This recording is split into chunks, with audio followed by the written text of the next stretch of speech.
প্রথমে সকলকে স্বাগত জানাচ্ছি প্রিমিয়ামে। তো এখন যেটা নিয়ে কথা বলবো সেটা হচ্ছে যে উইকলি নিয়ে আসলে আমাদের অ্যাপ্রোচটা কীরকম হওয়া উচিত এবং যে কমন ভুলটা আমরা করে থাকি তো সেটা নিয়ে আমি বলবো। এইচএসসি 24 ব্যাচ, তোমাদের তো অ্যাডমিশন ফেজ শুরু হয়ে গেল। তোমাদের প্রথম উইকলিটাও সম্ভবত 17 তারিখে, আমি যেটা উইকলি দেখলাম উদ্ভাসের। তো জিনিসটা হয় কীরকম যে আমরা উইকলি যখন শুরু হয়ে যায় তখন যে ফার্স্ট উইকে যেটা পড়লাম, যেমন হচ্ছে উইকলি ওয়ানে যেই আমাদের 3টা সাবজেক্টের যেই 3টা চ্যাপ্টার পড়ানো হয়েছে তো সেটা পড়ে যায়, আমরা উইকলি 1 দিয়ে আসলাম। ওকে, দেন আবার আমাদের উইক 2 চলে, উইক 2তে যায় আমরা উইকলি 2তে যা যা পড়ানো হয়েছে সেটা পড়ে যায় আমরা উইকলি 2 দিয়ে আসলাম। তো এভাবে করে তোমরা যখন আগাতে থাকবা, মোটামুটি টোটাল 12টার মতো উইকলি নেওয়া হয়, তো আমাদের 12 নেওয়া হয়েছিল।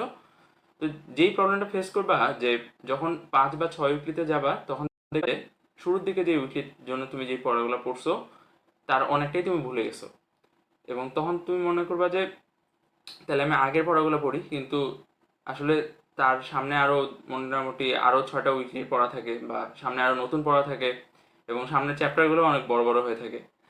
তো তখন এক কাঁধারের সামনে নতুন পড়া আবার পুরো ক্লাস দেওয়া, তো এই জিনিসটা আসলে কঠিন হয়ে যায়। এই জন্য আমি যেটা বলবো যে উইকলি নিয়ে আসলে আমাদের অ্যাপ্রোচটা যেরকম হওয়া উচিত, ওয়ান হচ্ছে সেটা ফিজিক্স কেমিস্ট্রি ম্যাথের যে একটা করে চ্যাপ্টার হয়ে টোটাল 3টে চ্যাপ্টার যাই হোক না কেন, যে আমরা উইকলি 1 দিয়ে আসবো, ওকে ডান, এটা হচ্ছে জাস্ট উইকলি 1।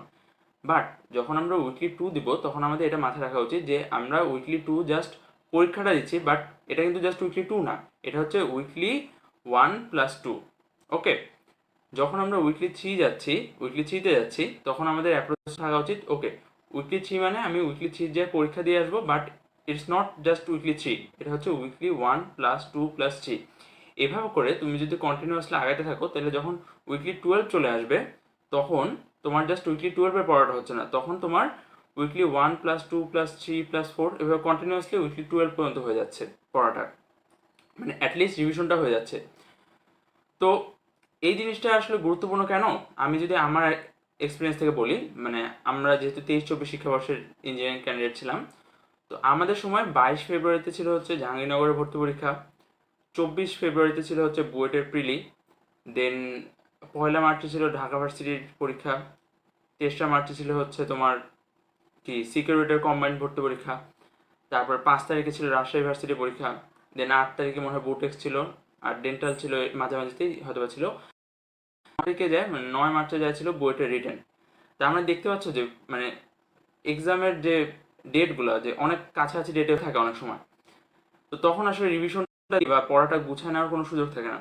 এটা তো গেলই, আর তারপরে তুমি যখন কোচিং সেন্টারে যখন তোমার ওই যে উইকলি 12 পর্যন্ত শেষ হয়ে যাবে, তারপরে তুমি দেখবা যে খুব শর্ট একটা বন্ধ দিয়ে, মানে 1 সপ্তাহ হতে পারে দিয়ে, দেন তোমার যে সাবজেক্টের যে পেপার ফাইনাল, সাবজেক্ট ফাইনাল, তারপরে তোমার যে পূর্ণাঙ্গ মডেল টেস্ট, আবার সেই সাথে তোমার মূল ভর্তি পরীক্ষা চলে আসবে। তো তখন আসলে একবারে পুরাতন পড়াটা রিভাইজ দিয়ে মানে আবার যে পরীক্ষায় ফুল আউটপুটটা দেওয়ার মতো অ্যাবিলিটিটা আসলে গ্রো করা অনেক টাফ হয়ে যায়। তো এই জন্য আমি বলবো যে উইকলি 1 যখন আমি দিচ্ছি তখন okay it's just weekly 1, but যখন আমি উইকলি 2 দিচ্ছি ওকে আমি উইক 2তে যা যা পড়ছি সেটা পড়ে যায় আমি উইকলি 2 দিয়ে দিচ্ছি, বাট আমার সপ্তাহে যেন একটা নির্দিষ্ট ডেট থাকে যখন আমি উইকলি 1-এর পড়াটা রিভাইজ দিয়ে নেবো। ওকে, যখন আমি উইকলি 3-তে আসতেছি তখন আমি উইকলি 3-র জন্য যে উইক 3-তে যে আমার পড়াটা পড়ানো হয়েছে সেটা পড়ে যায় আমি উইকলি 3 দিয়ে আসতেছি। ওকে, বাট এখানে আমার মাথায় রাখা লাগবে উইকলি 1+2-তে আমি যা যা পড়ছি সেটা যেন আমার সপ্তাহের একটা ডেট থাকে যেখানে আমি এই দুটো পড়া রিভাইজ দিয়ে নেবো। এভাবে করে তুমি যদি আগাইতে থাকো তাহলে যখন তোমার উইকলি 12 শেষ হয়ে যাবে তখন কিন্তু তোমাকে আবার নতুন করে আগের পড়াগুলো পড়তে হচ্ছে না, তুমি জাস্ট রিভাইজ দিবা, একটা কম্প্যাক্ট প্রিসাইজ ভাবে তুমি গুছিয়ে নেবে পড়াটা, দেন তুমি সাবজেক্ট ফাইনাল, পেপার ফাইনাল, পূর্ণাঙ্গ মডেল টেস্ট দাও, মেইন ভর্তি পরীক্ষা যাও, তুমি কোথাও আটকাবে না।